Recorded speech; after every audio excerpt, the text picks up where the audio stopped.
Si est-il déjà fini pour Timothée dans Question pour un champion? L'ancien grand champion des 12 coups de midi avait voulu tenter sa chance dans le célèbre jeu de France 3.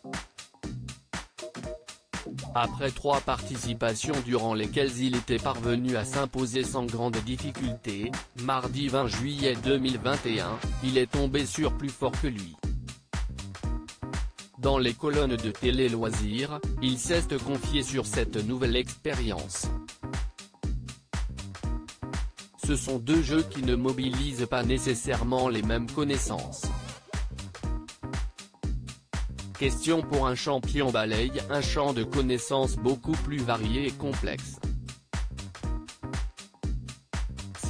C'est pour cela que je considère, comme beaucoup de personnes, que c'est le jeu de culture générale le plus dur en France. Les 12 coups de midi est un jeu nettement plus orienté vers l'actualité.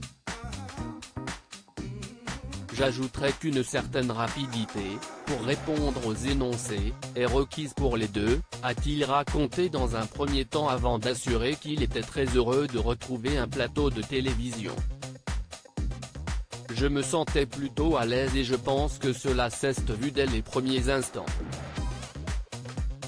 Et puis, on est toujours accueilli dans de bonnes conditions.